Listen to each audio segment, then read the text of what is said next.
Bismillahirrahmanirrahim. Assalamualaikum warahmatullahi wabarakatuh. Waalaikumsalam warahmatullahi wabarakatuh. Salam kemanusiaan, semangat relawan, semangat berperan, MRI Jawa Tengah. Halo sahabat volunteer yang dimanapun Anda berada. Di momen kemerdekaan ini alhamdulillah kita masih diberikan kesehatan, nikmat, masih bisa melihat negeri kita masih aman, damai, dan mudah-mudahan ini akan berlangsung terus dan, semoga ke depan nanti kita akan, menjadi negara yang sejahtera. Di momen 75 tahun Indonesia merdeka, tentu sudah banyak sekali cerita dan apa namanya, mungkin torehan sejarah yang dilakukan oleh bangsa ini. Tapi apakah kita masih mengingat bahwasanya perjuangan dari, saudara-saudara kita dulu yang memperjuangkan kemerdekaan itu, apa namanya, masih masih adakah membekas di hati teman-teman? Nah, saat ini bersama di samping saya sudah ada Pak Soeh. Assalamualaikum, Pak. Waalaikumsalam, Mas. Alhamdulillah. Mungkin bagi yang belum tahu Pak Soeh siapa, monggo Pak memperkenalkan diri. Baik, Mas Taufik, sahabat ACT dan Hmm, para relawan Indonesia dan sahabat-sahabat semua dimanapun berada. Eh, saya terima kasih atas kesempatan dan undangannya di ACT ini. Perkenalkan, nama saya Muhammad Soheh, biasa dipanggil Soheh. Dari saya sebagai pengajar, mhm. sahabatnya mahasiswa di jurusan Sejarah Universitas Negeri Semarang. Saat ini tinggal di Semarang, di Gunung Pati, Kampung Ijo tepatnya. Berarti sehari-hari dosen nih Pak? Ya, tapi sekarang sedang belajar sebagai mahasiswa PhD di Malaysia. Masya Allah. Wah ini menarik ini. Jadi di mana Malaysia ya Pak? Di Wah, ini Malaysia. luar biasa. Alhamdulillah. Nah, ini saya mau membuka di kemarin tanggal 8/10 kita memperingati adanya di Jepang, memperingati adanya berapa tahun ya berarti ya? 75 tahun juga ya Pak berarti ya Pak? 75 tahun peristiwa dibomnya kota Nagasaki dan Hiroshima. Dan itu di sana saya ditampilkan oleh sebuah foto ada anak kecil yang menggendong adiknya menanti apa namanya urutan untuk dikremasi. Dan itu menjadi apa ya?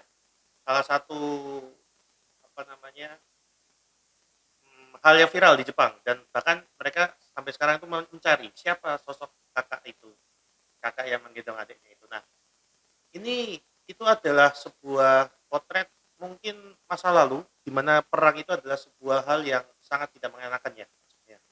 Nah, selama 3,5 abad kurang lebih dan ditambah beberapa tahun atau mungkin sebelum-sebelumnya Indonesia pasti mengalami hal itu. Gitu. Nah, sebenarnya apa sih yang terjadi Pak pada saat itu? Ya, baik, terima kasih Hmm, Mas Taufik dan juga sahabat ACT semua dimanapun berada. Jadi, alhamdulillah saat ini kita berada di tahun 2020 ya. ya 2020. Saat ini sudah masuk bulan Agustus dan kurang lebih 1 minggu lagi kita akan memperingati kemerdekaan Republik Indonesia yang ke-75. Dan kita patut bersyukur, berterima kasih kepada Allah SWT, kepada para pahlawan pendahulu kita, bahwa apa yang kita raih, apa yang kita nikmati berupa alam kemerdekaan dan kebebasan saat ini adalah tidak lain tidak bukan anugerah dari Allah dan jerih payah para pahlawan dan seluruh masyarakat bangsa Indonesia yang telah mendahului kita. Dan sejarah panjang bangsa Indonesia telah melalui berbagai macam fase berabad-abad lamanya, dan di setiap perkembangan sejarah yang dilalui oleh bangsa Indonesia itu selalu ada tantangan-tantangannya masing-masing. Oke. Dan di antara tantangan itu adalah masa-masa perjuangan melawan penjajah. Tadi disebutkan 350 tahun bangsa Indonesia dijajah oleh penjajah.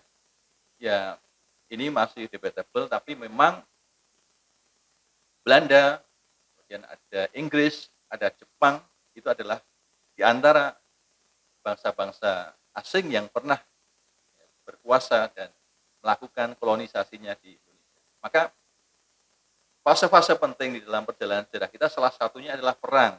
Hmm. Dan perang ini satu momentum yang bersejarah dan juga memiliki tautan yang sangat kompleks kaitannya dengan trauma bagi masyarakatnya. Kalau tadi di Jepang dijelaskan tentang pengeboman Hiroshima Nagasaki, maka sesungguhnya negara kita Indonesia yang sangat luas ya, berpuluh-puluh kali lipat dibandingkan dengan Jepang, merasakan kepedihan yang tidak jauh berbeda dengan Jepang. Di berbagai daerah di Indonesia tentu pernah merasakan pengeboman dalam skala yang berbeda. Beda. Iya. Wah, jadi pemandangan yang kita lihat di, mohon maaf, seperti di Suriah, Palestina, dan lain-lain itu adalah nyata ketika kita berbicara perjuangan kemerdekaan bangsa Indonesia. Ya, betul. Dan apa namanya, saat itu tidak hanya sumber daya alam saja yang mungkin diambil, tapi hampir semuanya kali ya. Ya, salah satu tujuan penjajahan itu kan salah satunya adalah gold. Oke. Ya, Ya, jadi kekayaan ya. kekayaan. Jadi bagaimana penjajah itu sebanyak-banyaknya menghisap, mengeruk kekayaan yang ada di tanah jajahannya. Dan Indonesia merasakan kepedihan dan kepahitan bagaimana resources sumber daya kita dikeruk kemudian dibawa keluar oleh para penjajah. Saya tertarik bagaimana bagaimana apa ya, mungkin gambaran kehidupan yang terjadi ketika bangsa Indonesia ini ingin merebut kemerdekaan ya Pak. Kalau mungkin kita membandingkan dengan era sekarang, sebenarnya mungkin kurang tepat perbandingannya, tapi bagaimana kan memang harusnya kan ketika masa perjuangan, tadi Pak saya mengatakan ada fase perjuangan, lalu kan ada fase untuk mengisi kemerdekaan. Dan saya rasa mengisi kemerdekaan akhir-akhir ini kok saya melihat Indonesia itu seperti bangsa yang tidak ada bekasnya sama sekali, mungkin kurang lebih 3 abad, 4 abad itu dijajah oleh bangsa lain, dan itu menurut saya hal yang miris gitu. Nah, mungkin saya ingin mendapatkan insight atau mungkin pandangan Bapak terkait bagaimana kehidupan bangsa Indonesia saat itu ketika ada di masa kolonialisasi. Nah, dan bagaimana kondisi masyarakat seperti itu. Baik.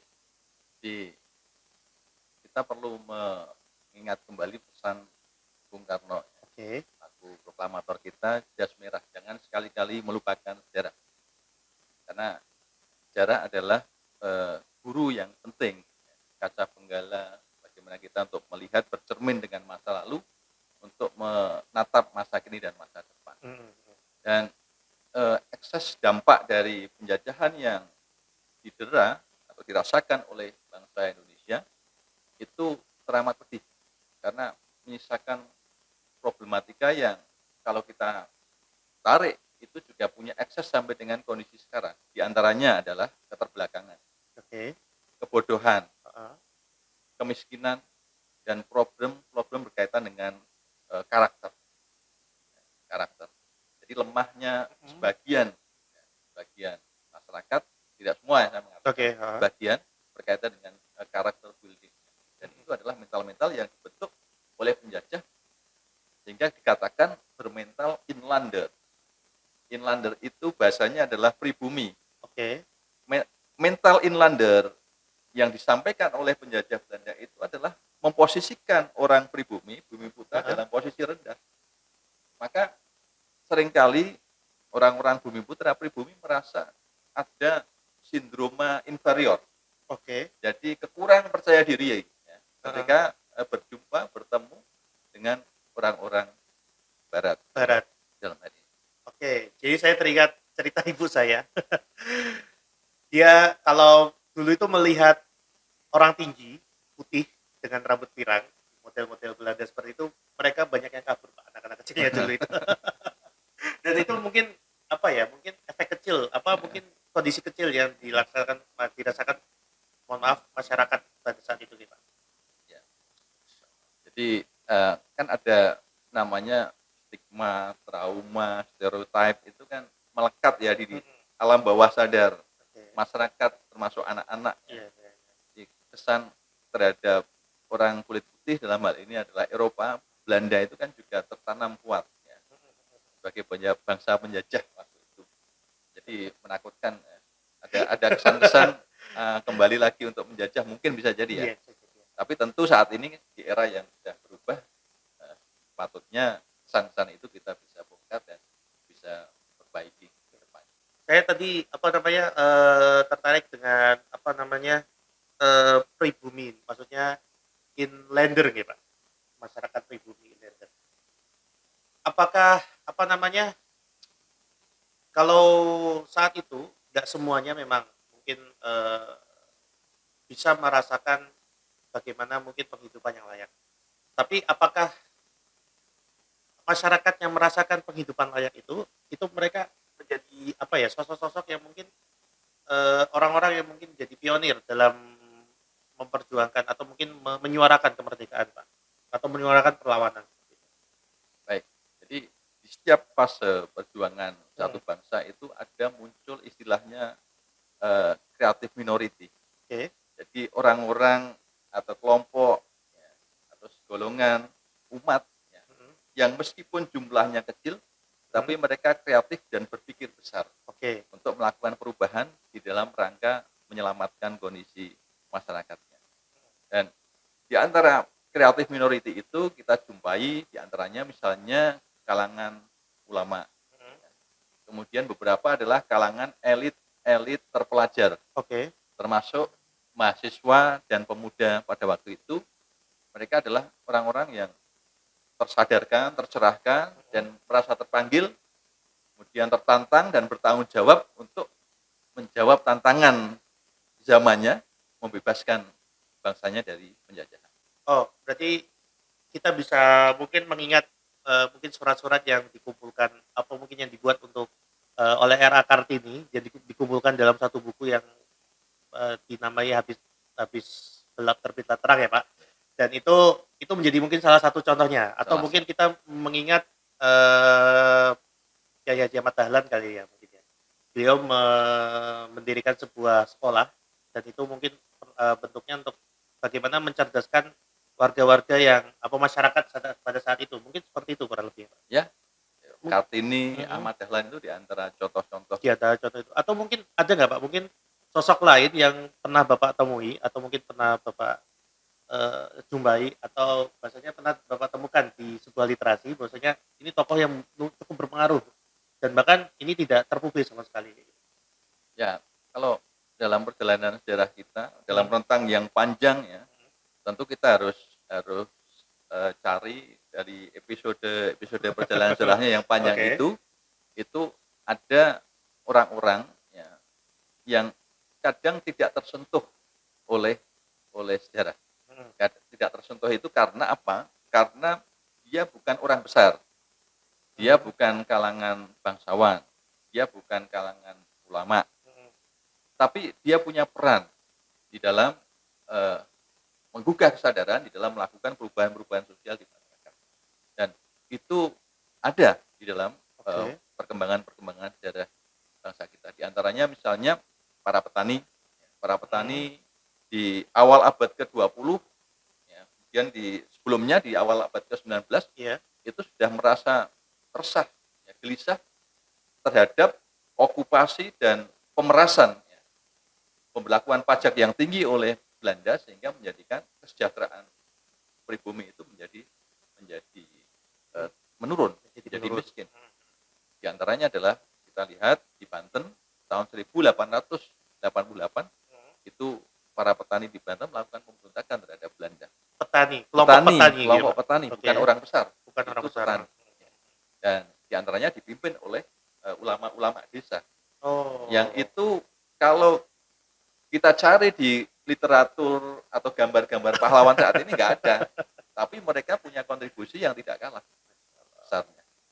Berarti perlu kita sadari bahwasanya perjuangan pahlawan apa mohon maaf, perjuangan masyarakat saat itu tidak hanya mungkin yang kita lihat di buku teks saja ya Pak atau mungkin foto-foto yang dilihat di arsip nasional tapi bahwasanya perjuangan itu memang nyata dan dihidupi oleh orang-orang yang memang dalam hal ini ya terlihat bukan siapa-siapa begitu ya Pak. Mereka mengumpulkan kelompok kecil, ada yang mengkomandoi dan mencoba untuk memberikan perlawanan terhadap Belanda dan membuat Belanda tidak tidak bisa tidur nyenyak, cuman tidur nyenyak aja di numpang tidur aja di Ya, Indonesia gitu. Nah, ya. ini menarik kalau kita menghubungkan dengan sekarang nih, Pak. Aduh, gimana ya? Maksudnya saya melihat sebuah hal yang bertolak belakang gitu. Maksudnya kita, gimana ya ngomongin, saya jadi sedih kalau ngomongin gini. Soalnya ini berkaitan dengan harga diri bangsa. Maksudnya kita tahu bahwasanya sekarang Indonesia itu ya sudah merdeka. Kalau secara secara secara hitungan matematik Faktual ya. ya, kayak itu hitungan yang benar-benar ada ininya ya 75 tahun gitu kan, 1945 sampai 2020. Tapi kita itu seperti tidak merdeka. Jujur dari ekonomi kita masih bergantung dengan negara lain. Mungkin ada para pakar yang mengatakan kalau Singapura lumpuh, Indonesia lumpuh. Itu kan itu negara, ya Allah, sama Jawa aja besar Jawa gitu kan. Masa bisa mengontrol Indonesia gitu. Atau mungkin kita masih bergantung dengan negara lain, mungkin kaitannya dengan hutang atau mungkin apapun gitu kan. Dan bahkan kita pun juga mohon maaf seperti tidak ada ajinya gitu di dunia ini gitu kan. Ini sebenarnya apa yang salah, Pak? Baik. Jadi satu ya, esensi kemerdekaan. Hmm, Esensi kemerdekaan itu kan bagaimana kita memiliki satu kemandirian di dalam bersikap untuk memperlihatkan jati diri kita. oke. Jadi merdeka itu dalam konteks berbangsa kemudian punya makna berdaulat. Hmm, Artinya kalau kita secara faktual de jure dikatakan merdeka, ada teks proklamasi yang kita mendeklar kita telah merdeka, tapi dalam praktek kesehariannya sebagai kumpulan individu-individu itu belum mampu untuk memperlihatkan jati diri keindonesiaannya, dalam konteks komunal sebagai sebuah entitas bangsa belum mampu berdaulat untuk menentukan sikap bangsanya iya. secara mandiri, maka sebenarnya kemerdekaan itu masih pseudo, masih semu. Jadi masih kulit luarnya sebenarnya. Jadi kalau bahasanya itu sensasional, Iya, belum substansional. masih gimmick-gimmick, Pak. Ya, Ya Allah, ya, kemerdekaan gimmick-gimmick. Serem ya, banget. ya. Iya, jadi Itu kalau kita telusuri lebih dalam iya, ya. iya, Tapi kalau secara seharian dalam kehidupan sehari-hari itu ya, ya kita sudah bebas, sudah Hmm. merdeka. Tapi kalau kita dalami secara lebih dalam sebenarnya Eh, bicara lagi tentang, kembali lagi kita ke era-era perjuangan. Tentu banyak sekali orang-orang yang mohon maaf sifatnya pahlawan bangsa. Jadi saya bisa menyebutkan beliau pahlawan bangsa. Apakah pahlawan bangsa yang saat itu berjuang gitu, atau mungkin kalau sekarang bahasa trennya veteran ya Pak, veteran-veteran yang berjuang itu apakah memang berjuang di memegang senjata atau mungkin menembakkan menembakkan bom dan lain-lain, apakah cuma itu saja, apakah memang ada yang lain? baik. Jadi berbicara tentang pahlawan ya, Iya. ini satu hal yang sangat penting bagi kita saat ini, terutama bagi generasi muda, karena adanya kemerdekaan ini kan juga atas jerih payah dari para Oke. pahlawan kita. Dan jangan sampai kita menjadi eh, lupa kacang ya, yang lupakan Kacang lupa pada kulitnya. lupa pada kulitnya. Jadi jangan sampai kita melupakan eh, jasa-jasa besar atau pihak-pihak yang telah berjasa kepada kita. Dan satu fenomena yang perlu kita sama-sama prihatin adalah apa yang disebut sebagai saya katakan unfruit generation. Jadi generasi yang tercerabut dari akar sejarah masa lalunya. Hmm, Jadi kalau kita sebagai sebuah bangsa itu tercerabut dari akar masa lalu kita, itu ibarat mengalami amnesia massal. Jadi kita mengalami kelupaan kolektif sehingga seperti orang gila berjamaah yang kemudian tidak tahu kita mau kemana sebenarnya ke depan. Jadi namanya apa? Unpack. Am, an- amnesia Oh, kolektif, oke. ya, unproud generation. Unproud generation. Jadi generasi Unproud. yang tercerabut dari akar Oke. sejarah. Maka kembali ke tadi masalah kiprah para pahlawan. Ya. Sungguhnya apa sih pahlawan itu? Mhm. Siapa sih pahlawan itu? Itu Mhm. perlu kita definisikan. Jadi biar kita tidak terjebak kepada satu dogma pengkultusan bahwa pahlawan itu harus demikian. Oke. Jadi pahlawan itu bukan nabi. Pahlawan itu bukan juru selamat. Bukan makhluk yang diturunkan oleh Allah dengan performa spesial untuk menyelesaikan tugas. Ya. Layaknya nabi dengan mukjizat, itu bukan. Pahlawan itu ya orang-orang biasa, tapi mereka mampu melakukan kerja-kerja luar biasa dalam situasi yang ramai ataupun sulit, Mhm. ya, ramai atau sepi, mohon maaf, Ya. mudah atau sulit, dan dia mampu bertahan lama untuk menyelesaikan tugas-tugas kepahlawanannya itu. Itu esensi pahlawan di situ. Maka sejatinya siapapun itu bisa menjadi pahlawan kalau dia mampu melakukan kerja kepahlawanan. Dikaitkan dengan tadi masa kini, bagaimana kita sebenarnya sudah merdeka atau belum, kita coba tengok ke bagaimana para pendahulu kita di dalam mempertahankan kedaulatan ya bangsa Oke. ini. Ya. Jadi contoh misalnya dimulai dari ujung, karena kita Indonesia, ujung Aceh. barat Aceh, Ah. sampai nanti ke timur ke Maluku, karena waktu itu Papua belum masuk dalam apa namanya, dalam NKRI. NKRI ya. Jadi ada Cut Nyak-Din, Cut Mutia, Tengku Umar, ke selatan nanti ada Imam Bonjol, ya kan? Ya. Kemudian ada Sultan Badarudin, kemudian ada Sultan Ageng Tirtayasa, kemudian Diponegoro, Antasari, Sultan Hasanuddin, ya kan? Sultan Nuku, itu semua kan memiliki izah, harga diri, kehormatan, bahwa saya tidak merelakan sejengkal tanah, ya, tumpah darah saya, ya, tanah airku, waktu itu belum bernama Indonesia, tapi Nusantara, itu diambil oleh orang asing, dan mereka punya kemandirian sikap. Maka merdeka atau mati, gitu kan? Maka mereka tidak kemudian takut, ya kan? Dan mampu melawan dengan kekuatan yang dimiliki. Mereka tidak membiarkan sejengkal tanah pun dari negaranya atau dari bangsanya itu direbut oleh orang lain. Dan ini sulit, apa maksudnya, jadi akhirnya saya teringat lagi bahwasanya sekarang itu muncul juga kita banyak aset negara yang mohon maaf sudah dikuasai oleh asing gitu ya, Pak. Ya gimana ya? Ini menjadi sebuah hal yang agak sulit ketika kita apa namanya ya kadang kok bisa ya bangsa ini merupakan cepat sekali melupakan perjuangan bangsa ini, perjuangan orang-orang terdahulu gitu kan. Mungkin saya mau apa namanya mau sedikit tahu nih Pak, orang-orang zaman dulu itu berjuangnya seperti apa sih?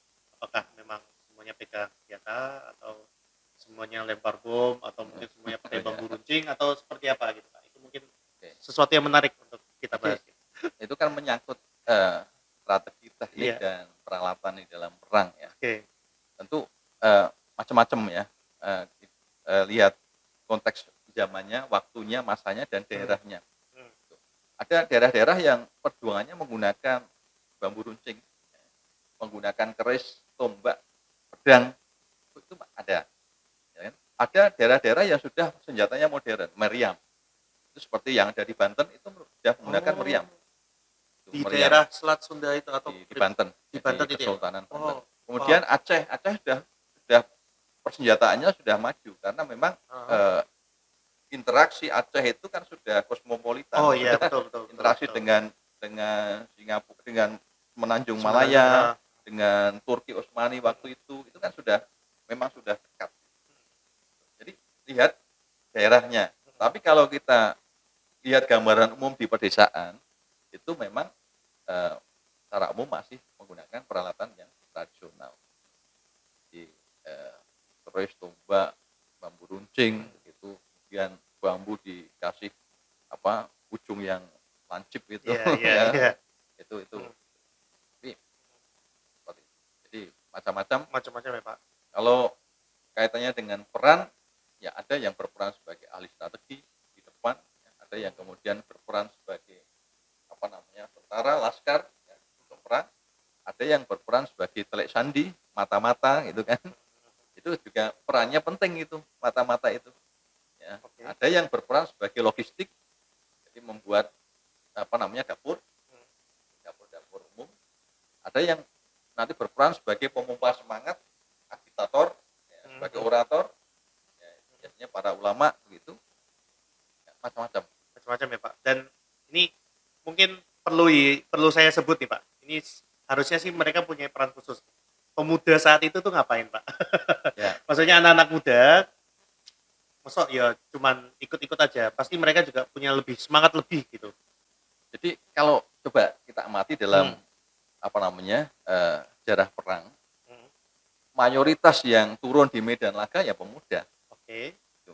Mayoritas, meskipun orang-orang tua juga ada, tapi mayoritas itu adalah orang-orang muda. Sehingga kalau kita lihat bahwa di dalam perjalanan sejarah bangsa kita, pemuda itu punya saham besar di dalam memperjuangkan kemerdekaan bangsa. Oke. Maka kalau kita lihat di beberapa daerah itu ada monumen tentara pelajar, ya kan? Oh, tentara pelajar, Tentara Pak. pelajar ada namanya Jalan Tentara Pelajar. Oh iya, Gitu. betul. Itu Ingat-ingat. itu adalah para pelajar usia SMP bahkan SD gitu. SMA jelas kan sedikit ya waktu itu. Jadi jangan dikira pelajar waktu itu sekolah saja, enggak. Maksudnya mereka juga ikut Oke. ikut terjun di medan Ikut pertempuran. medan pertempuran, anak-anak muda itu ikut dan punya andil besar. Punya andil besar. Dan tidak bisa diremehkan juga ya, Pak. Betul. Maksudnya peran pemuda saat itu. Nah, menarik nih teman-teman nih. Mungkin kita juga ingat bahwasanya ada hari khusus juga tanggal 28 Oktober untuk Ya, Hari Pemuda ya, betul Pak. ya. Nah,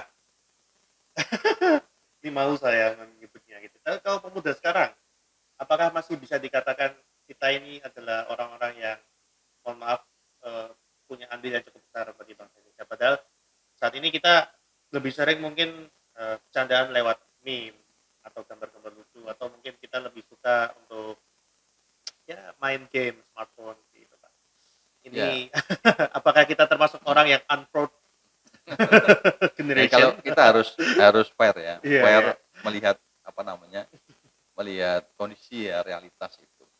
Jadi kenapa di tahun 45 dan sebelumnya para pemuda itu juga terlibat di dalam usaha-usaha untuk merebut kemerdekaan?